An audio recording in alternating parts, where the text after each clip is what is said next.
Hi Ramona, it's John Scott. It's been at least 10 years since we've had our last voice lesson, and I wanted to respond to your question about phlegm.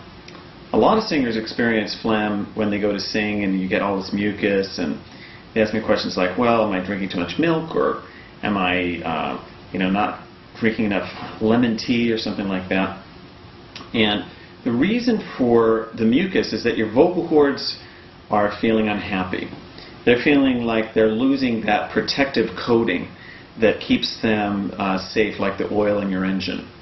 Now, the reason for these disruptions in the mucus layers of your vocal cord, usually it has to do with a high larynx or a glottal attack. And so I'd like to just tell you, first of all, about the glottal attack. And I have here my little model of the larynx. Okay, so here's my larynx model, and you can see my larynx is kind of floating in my neck here, my Adam's apple. When it goes up, my larynx goes up. And inside the larynx here are the vocal cords, and you can kind of see them here. When you breathe, they swing open, and when you sing, ha, they close. Ha. Okay. Now, above the larynx is the epiglottis. That's this thing here, right? Okay. And now when you feel the epiglottis close, that's called a glottal attack. It sounds like ah, ah. Make that sound. Ah, ah. Now, when you're singing properly, you're going to feel the connection to your vocal cord from your airflow, and it feels like ha, ha. But if you feel the glottal attack, it comes here. Ah, ah.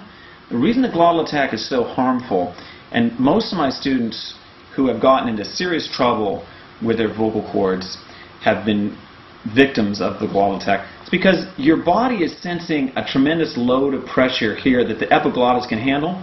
But as soon as you start to sing, ah, that air just rushes through your larynx and your vocal cords are getting overwhelmed and they go, help!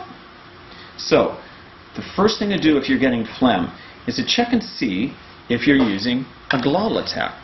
So, put your hand around your larynx and say, ha, ha, ha. That's just air. That's the right way to sing, and you can still feel some buzz around the vocal cords, right? You can say, hi, ha, ha, hi, yeah, all right. You can have edge, but it's not a glottal attack, which would be ah, ah, ah, ah.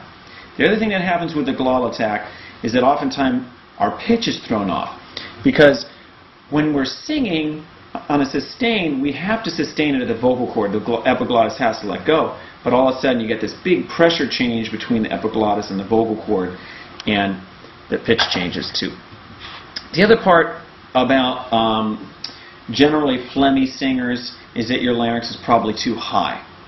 Okay, so when you sing from low note to high note, often the time the larynx goes up and down with that. And you can just check that here. Say, ah. And if you do it right, your larynx will be stable. Ah. Okay? If you're doing it wrong, your larynx is going to go up and down with pitch. Ah. So the sound of a high larynx is like ah, ah. It's kind of a breathier sound. And a lower larynx usually sounds more along the lines of ooh, like ooh, ooh. So, coax your larynx down with a yawny ooh, and I love you, with a kind of a duller, lower larynx sound. Oftentimes that'll help you get into the mix between your chest voice and head voice. Okay? So, 2 things for phlegm. Avoid the glottal attack. Keep the larynx low with an oohier, yawnier sound. Oh, one last thing. Never clear your voice. Okay? Because once you start clearing, now your vocal cords are getting scraped again. And they're going to go, ah, we lost that protective coating and mucus we needed. More mucus, please. And then you get into a cycle that scrapes the cords too much. So, if you're feeling phlegmy, sniff and swallow and then sing through it. Be thankful for the phlegm. It helps you stay lubricated. Now, Ramona, do me a favor. Click on over to my website, modernvocalist.com. And there you can learn more about all this stuff in the free section.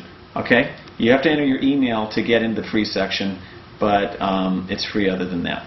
Hey, great to hear from you. And please, if you have any other questions, just let me know. Bye-bye.